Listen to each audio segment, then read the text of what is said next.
சொந்தங்கள் அனைவருக்கும் வணக்கங்க. இன்றைக்கி நாம் நம்மளுடைய சேனலில் என்ன மாதிரியான தகவல் எல்லாம் பார்க்க போகிறோம் அப்படின்னு பார்த்தீங்கன்னா, ராசி சக்கரத்தில் 11வது ராசியாக இருக்கக்கூடிய கும்ப ராசி நேர்கள் அனைவருக்குமே ஜூன் மாதம் 18ஆம் தேதிக்கு பிறகு என்னென்ன விதமான மாற்றங்கள் கிடைக்க போகுது, அது மட்டும் இல்லாமல் இந்த ஆணி மாதத்தில் உங்களுக்கு சில பல நற்பலன்களில் நடக்க போகுது அப்படின்னு சொல்கிறாங்க. அந்த விஷயங்கள் உங்களுக்கு உண்மையாலுமே நற்பலன்கள் தரக்கூடிய விஷயங்களா இல்லை தீமை தரக்கூடிய விஷயங்களா?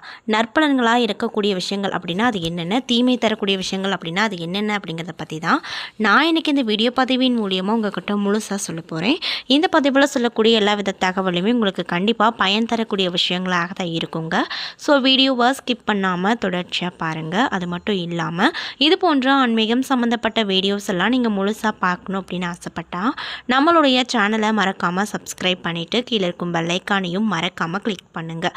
அப்போ தான் நம்ம சேனலில் போடுற ஒவ்வொரு வீடியோவுமே நோட்டிஃபிகேஷனாக உங்ககிட்ட வந்து சேரும். ஸோ இப்போ வாங்க நம்ம வீடியோக்குள்ளே போய் முழுசாக பார்த்து தெரிஞ்சுக்கலாம். ஒவ்வொரு ராசியிலும் பிறந்தவர்களுக்கு வெவ்வேறு தனித்தன்மைகள் இருக்கும். கிரகங்களின் தாக்கம் ஒரு பக்கம் இருந்தாலுமே ராசி அடிப்படையில் சில பொதுவான குணங்களும் இருக்கும். அதில் இவரை புரிஞ்சிக்கவே முடியல என்னும் ரீதியில் பலரும் சொல்லக்கூடிய ராசிகளில் ஒன்று கும்பம் அப்படின்னு சொல்கிறாங்க. கும்ப ராசியில் பிறந்தவங்களை பற்றி அவ்வளவு எளிதாக நம்மளால் கணிக்கவே முடியாது அப்படின்னு சொல்லப்படுது. அது மட்டும் இல்லாமல் சனி பகவான் ஆட்சி செய்யும் 2 ராசிகளில் ஒன்று கும்பராசி. கும்பராசியில் எந்த ஒரு கிரகமும் உச்சமும் அடையாது, நீச்சமும் அடையாது. கும்பராசிக்காரர்கள் காற்று ராசியை சேர்ந்தவங்க. ஆனால் சனி பகவான் மெதுவாக நகரும் கிரகம் அப்படிங்கிறதுனால இயல்பாகவே ஒரு விதமான மந்த நிலையும் லேசான குழப்பமும் இவங்க கிட்ட இருக்கும்.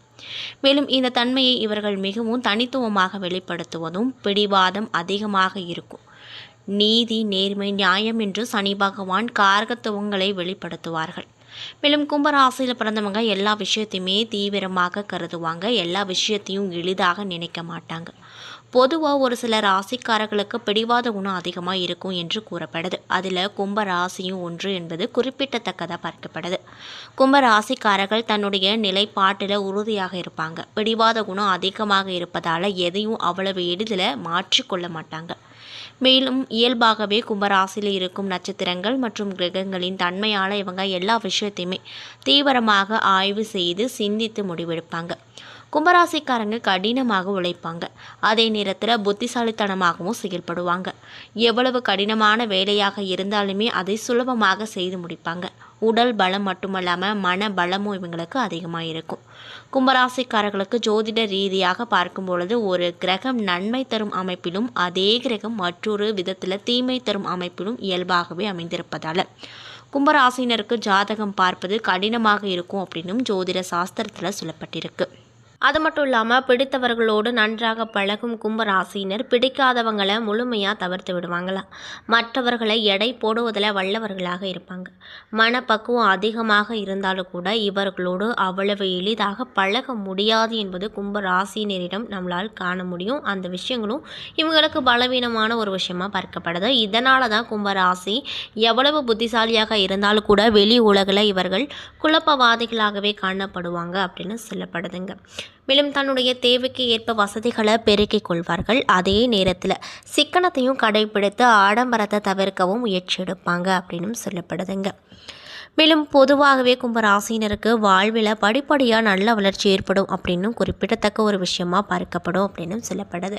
இப்படிப்பட்ட அன்பு நேயர்களுக்கு இந்த காலகட்டம் அப்படிங்கிறது என்னென்ன விதமான சிறப்பான மாற்றத்தை தரக்கூடிய காலகட்டமாக இருக்க போகுது அப்படிங்கிறத பற்றி தான் நான் உங்கள்கிட்ட இந்த வீடியோ பதிவின் மூலிமா முழுசாக சொல்ல போகிறேங்க. இந்த பதிவில் சொல்லக்கூடிய எல்லா வித தகவலுமே உங்களுக்கு பயன் தரக்கூடிய விஷயங்களாக கண்டிப்பாக இருக்கும்.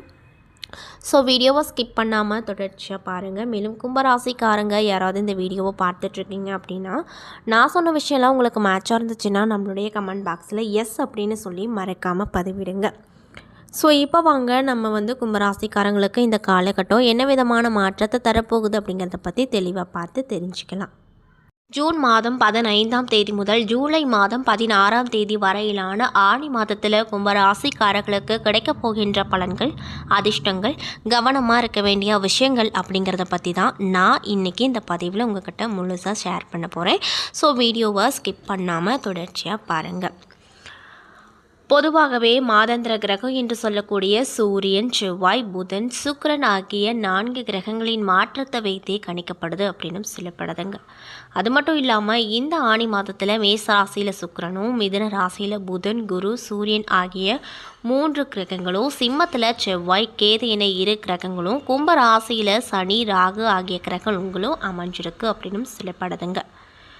மேலும் உங்களுக்கு இந்த காலகட்டம் அப்படிங்கிறது மன உறுதி கொண்ட கும்ப ராசிக்காரர்களுக்கு உங்கள் ராசியின் அதிபதி சனி 2வது வீட்டில் இருக்கிறாரு. உங்கள் ஜென்ம ராசியில் ராகு பகவான் இருக்கார். குரு பகவான் உங்களுக்கு 5வது இடத்துல இருந்து ராசியை பார்ப்பது நல்ல பலன்களை கொடுக்கக்கூடிய வகையில் இருக்கும். மன சங்கடங்கள் ஓரளவுக்கு குறைந்து சற்றே நிம்மதி அடைவீங்க. ராகு உங்கள் ராசியிலேயே இருப்பதால் எண்ணங்கள் உயர்வாக இருக்கும். மிகப்பெரிய இலக்கை வைத்து ஓடிக்கொண்டிருப்பீங்க. நீங்கள் செலுத்தும் கடின உழைப்புக்காக அங்கீகாரம், பலன் நிச்சயமாக இந்த காலகட்டத்தில் உங்களுக்கு கிடைக்கும். அதில் எந்த ஒரு மாற்று கருத்தும் இல்லை அப்படின்னு சொல்கிறாங்க. மேலும் உங்களுடைய ராசிக்கு 3வது இடத்துல சுக்கிரன், 5வது இடத்துல சூரியன் இருப்பதும் அதிர்ஷ்டங்களை கொடுக்கும். புதிய கடன் உருவாகும் அப்படின்னு சொல்லப்படுது. மேலும் உங்கள் 5வது இடத்துக்கு அதிபதியான புதன் பகவானும் அங்கேயே இருக்கிறாரு. இதனால் உங்களுக்கு என்ன விதமான மாற்றத்தை அவர் கொடுப்பாருன்னு பார்த்தீங்கன்னா, அற்புதமான மாற்றங்கள் ஏற்படுத்துவார். சுபகாரிய தடைகள் விலகும். குழந்தை பாக்கியம் இல்லாதவர்களுக்கு குழந்தை பாக்கியம் கிடைக்கும்.